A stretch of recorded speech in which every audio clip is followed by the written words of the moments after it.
Bienvenidos a una entrega más de cómo hacer mediciones eléctricas con un multímetro. Y en esta ocasión pues vamos a ver cómo se hacen mediciones eléctricas en circunstancias especiales. En el video número 3 de este mismo tema se hizo una explicación muy detallada sobre cómo acoplar nuestro multímetro al circuito para lograr diferentes mediciones como viene siendo lo de corriente eléctrica o voltaje. En esta ocasión pues vamos a identificar cómo se tiene que conectar el multímetro cuando se quieren hacer mediciones de resistencia o de continuidad y cómo se pueden hacer mediciones indirectas, y sobre la marcha pues explicaremos de qué se trata esta temática de mediciones indirectas. Y bueno, sin más ni más, pues comenzamos. Nosotros comentábamos que los multímetros pues son aparatos que nos permiten llevar a cabo mediciones de varios parámetros de forma simultánea. Entre estos parámetros pues tenemos lo que es la corriente eléctrica, voltaje, pero recordemos que dependiendo de la marca y modelo es el número de parámetros que vamos a poder medir en un momento determinado.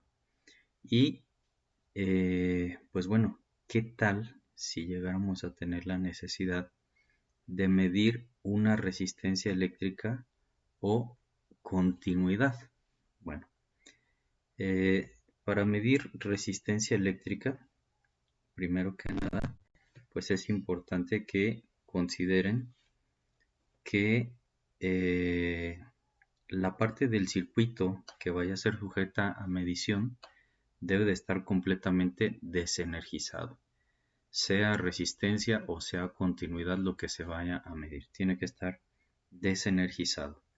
En este caso, como puede verse en la imagen, pues yo estoy poniendo una lámpara, un foco, ¿verdad?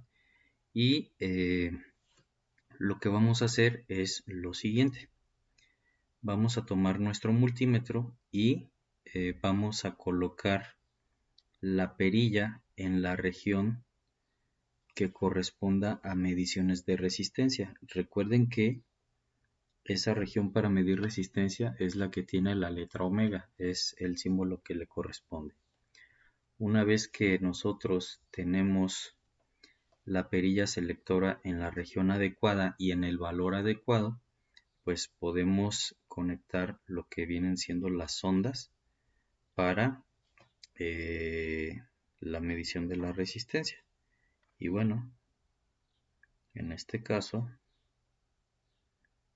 la punta negra que va a la terminal común se coloca en una de las terminales de conexión, en este caso pues de nuestra lámpara, y la sonda positiva se terminará conectando en la otra terminal. Recuerden que es importante tener una noción de lo que se espera obtener como resultado de la lectura para que asimismo escojan el rango adecuado con la perilla selectora, y en caso de que no tengan noción alguna sobre la aproximación que van a obtener como lectura, pues ir colocando la perilla selectora en el valor más alto posible y de ahí en adelante ir bajando poco a poco de valor hasta obtener una lectura legible. Entonces, como pueden ver, aquí pues nosotros ya estamos en condiciones de hacer una medición de resistencia eléctrica. Ahora, ¿a qué otras cosas le podemos medir nosotros una resistencia eléctrica? Bueno, resistencia eléctrica le podemos medir también a los conductores, ¿verdad? Imaginemos que tenemos un conductor. Ese conductor, cuando está en buenas condiciones, pues debe de marcar una lectura muy cercana al cero. Aquí lo voy a representar mediante un dibujo. Ahí tenemos lo que es el forro del conductor. Y aquí tenemos el otro extremo. Entonces vamos a suponer que eso es un alambre, ¿verdad? Con su respectivo forro y sus puntas en los extremos. Si nosotros quisiéramos medir continuidad, podemos seguir manteniendo la perilla selectora en la región que corresponde para medir resistencia, que es la que tiene la letra omega. Y así como le medimos resistencia al foco,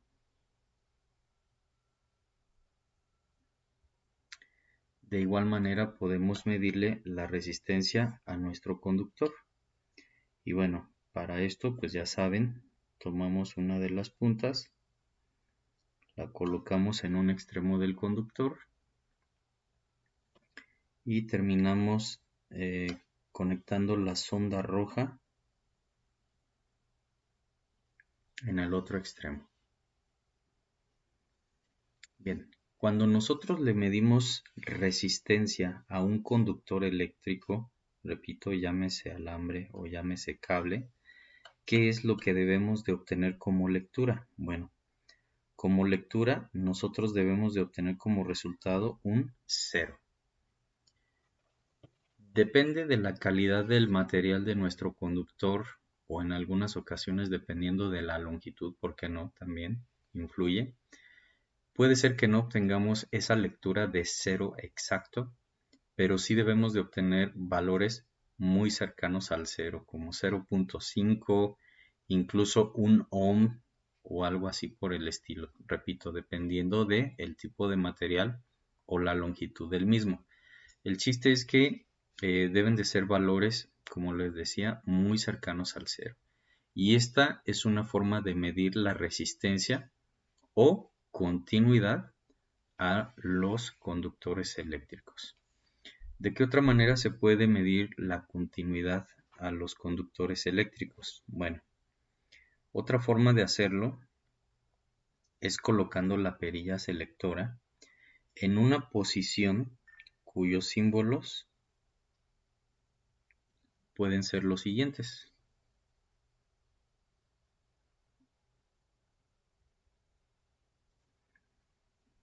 Ahí está. Puede ser cualquiera de esos dos. ¿Sí? Estas simbologías lo que denotan es que cuando el multímetro detecte continuidad o detecte que el conductor está en buenas condiciones, pues va a emitir un pitido. Pero no solamente eso, al mismo tiempo que emite un pitido, también nos va a desplegar una lectura en el display. Entonces hay mucha gente que nada más se concentra en el pitido que hace el multímetro cuando detecta continuidad y no se fija en las lecturas. Los multímetros, dependiendo de la marca y modelo, suelen pitar entre ciertos valores de resistencia. Pueden pitar desde 0 hasta 3 ohms, 5 ohms, y probablemente pasando los 5 ohms ya no pite el multímetro, pero sí marque una lectura. Entonces mucha gente solo se concentra en el pitido del multímetro, dejando de lado lo que arroja como lectura, y muchas veces pues es bueno estar atentos tanto al pitido del multímetro como a lo que arroja como lectura para determinar también qué tan deteriorado pudiera estar nuestro conductor eléctrico.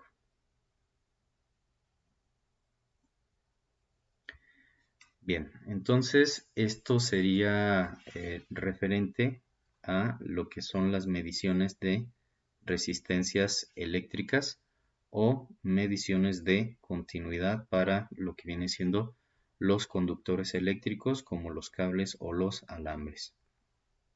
Vamos a ver de qué se trata ese asunto de las mediciones eléctricas indirectas. En muchas ocasiones nosotros vamos a tener circuitos que están conformados por varios elementos a la vez. como por ejemplo focos. Aquí tenemos un foco y vamos a poner dos focos aquí. Ahí está. Bueno, esos son sockets. Vamos a ponerle sus respectivos focos. Primer socket con su respectivo foco.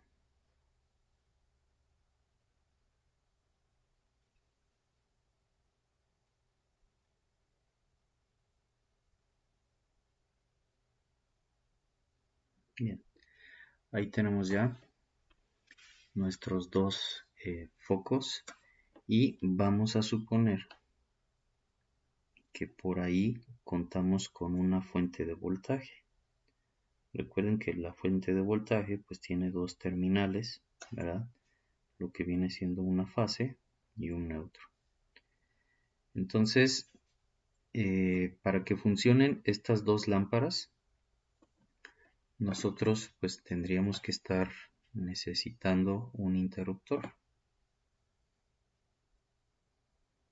Ahí está. Y pues bueno, vamos a trazar la conexión. La terminal de la fase la vamos a hacer llegar a una terminal del interruptor. Luego, la línea controlada o la fase controlada la vamos a hacer llegar a ambas lámparas.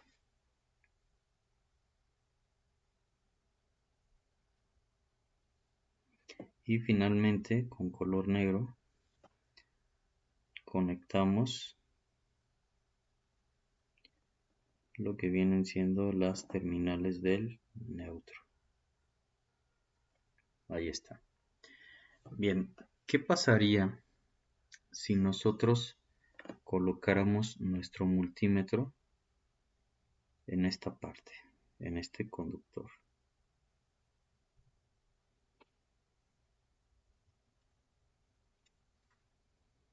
Bueno, lo que vamos a hacer es que vamos a estar registrando una única corriente que sale de nuestra fuente, atraviesa por el apagador y fluye para repartirse en dos corrientes más pequeñas, ¿verdad? Mismas que tendrán que atravesar a cada uno de los focos para hacerlos funcionar y finalmente salir de ellos para regresar nuevamente a nuestra fuente de voltaje. Entonces, la corriente que va a medir nuestro multímetro en esa parte es una corriente que representa la suma de estas dos, de esta corriente y de esta corriente, ¿verdad? Entonces, es muy importante que nosotros sepamos identificar dónde vamos a colocar nuestro multímetro, porque suponiendo que estos fueran focos de 100 watts, cada uno de ellos estaría consumiendo una corriente aproximada de 0.8 amperes. Si nosotros colocamos el multímetro ahí donde se ve en la imagen, quiere decir que tendríamos que estar obteniendo una lectura de 1.6 amperes aproximadamente. Una persona que no sepa y que obtenga una lectura de 1.6 amperes en esa parte del circuito, podría pensar que está funcionando mal el circuito, ¿verdad? Porque a lo mejor esperan obtener una lectura de 0.8, cuando en realidad lo que debieron haber hecho era colocar el multímetro en esta parte de acá, en ese conductor, ¿verdad? Y si ustedes colocan el gancho en esta sección del circuito, entonces sí van a estar monitoreando o van a estar midiendo únicamente la corriente que corresponde a la primer lámpara, ¿verdad? Entonces aquí esa es la manera en la que nosotros podemos medir la corriente particular de cada uno de los focos que están conectados aquí en el circuito. Ahora, vamos a suponer que ustedes tienen la necesidad de medir la corriente eléctrica de la segunda lámpara, que es la que tenemos aquí abajo, ¿verdad? Pero también vamos a suponer que esa lámpara se encuentra en un lugar de difícil acceso, de tal manera que no pueden meter el multímetro o no tienen acceso simple y sencillamente a este cable, ¿verdad? ¿Cómo pueden saber ustedes cuál es la corriente eléctrica que fluye a través de esta lámpara? Bueno, aquí es donde entra la parte de las mediciones indirectas que les comentaba. Ustedes pueden medir la corriente eléctrica en esta parte. Bueno, voy a mover tantito el socket para poder accesar al multímetro. Ahí está. Entonces pueden medir la corriente eléctrica en esta sección del circuito, ¿verdad? Que sería a través de este conductor. Y esa corriente eléctrica, como habíamos comentado, pues les va a marcar 1.6 amperes aproximadamente, suponiendo que nuestras lámparas fueran de 100 watts, ¿verdad? Ahora, una vez que ustedes registren esa lectura, lo que van a hacer es colocar el multímetro en esta parte para obtener la lectura de la corriente particular de la primera lámpara. Y entonces nosotros aplicamos un concepto que tiene que ver con la ley de la conservación de la materia, porque finalmente estamos hablando de cargas, ¿no? Y es que los circuitos se comportan como los sistemas hidráulicos. Imagínense que nosotros tenemos una conexión tipo T. Si ustedes le meten aquí 2 litros de agua, suponiendo que los diámetros de salida sean idénticos, ¿qué es lo que va a pasar? Pues va a pasar que tenemos 1 litro por la parte de arriba como salida y 1 litro por la parte de abajo también como salida. Entonces, suponiendo que yo no pueda registrar esta cantidad, lo que tengo que hacer es saber lo que está entrando a la conexión y conocer lo que está saliendo por la otra parte. Y si nosotros hacemos una resta, nos va a dar como resultado ese valor que pudiera hacernos falta en un momento determinado. Entonces, ese mismo principio es el que nosotros aplicamos para situaciones como esta, en la que pudiera estar complicado utilizar el multímetro, ¿no? Entonces, en este caso, pues simple y sencillamente a la corriente total, que era de 1.6, le restamos la de 0.8 y nos da como resultado los otros 0.8 amperes, ¿verdad? Entonces, de esa manera, nosotros podemos hacer mediciones eléctricas aun cuando no se pueda acoplar directamente el aparato de medición. Entonces, como pueden darse cuenta, midiendo en otras regiones del circuito eléctrico, pues es que finalmente podemos tener una lectura de lo que estaría fluyendo en una sección de difícil acceso de nuestro circuito. Y bueno, con esto ahora sí estaríamos terminando todo lo referente a mediciones eléctricas elementales con estos aparatos de medición que llevan por nombre multímetros. Espero que haya sido de mucho provecho estos videos y espero verlos en una próxima ocasión. Hasta luego.